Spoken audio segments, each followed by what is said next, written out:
ভাই আতা যে ইলশা মারিবার আইলে আমি ইলশা পামু ভাই, আমার তো মনে হয় না ইলশা পামু আতা। বাবা আঙ্গুর না না আতা ইলশা ধরে কত জায়গায় বাড়ি করেছে জানো?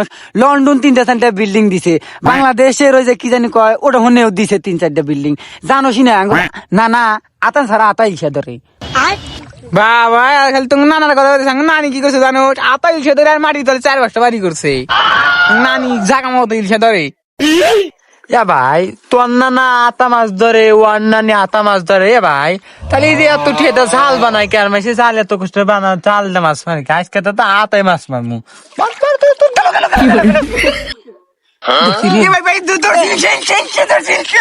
জানোয়ার জানোয়ার ছাড়ি দে এ ভাই ইলশা তো সে কোন গে কোন ইলশা তো ইরে মাইরা ফেলাই পরে আল্লাহ রে আল্লাহ ছাড় দে। ও ইলশা না এটা বেদ্দুপ এনে তো ইলশা তো চে কোন হবো না।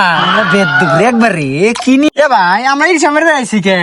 আঙ্গুর আব্বা কালকে 40 কেজির ইলশা নিছে।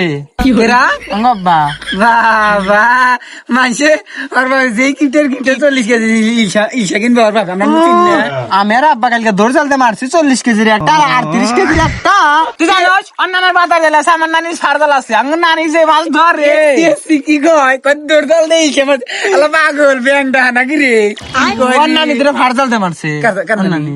জাল তোরা আমি কি কইছি ওটা আমরা কি ইসে দে মারি বসিতে এ সুই এ বাবা কি কয় রে এটা খাস আমরা তো খাও না, গাইরা মাছের পেটে গু থাকে মানি না তাই জন্য। বেড়াস না গায়ে মাছ ইলশা মাছ না কি করে এ তুই এটা কাছে দি বসি দেখুন ইলশা আবার দৌড় দাল দেই ইলশা মাছ 40 কেজি এটা মাছে বিশ্বাস যাইবো না ধরে না এটা মাছে বিশ্বাস যাইবো এ আতা বলে সমাজ ধরা যাবে আর তা ভালো আঙ্গু আব্বাক ঢাই না শিখে দৌড় জাল দেয় বড় বড় তো মার 15 কেজি মার একটা 58 কেজি মার না তো তা না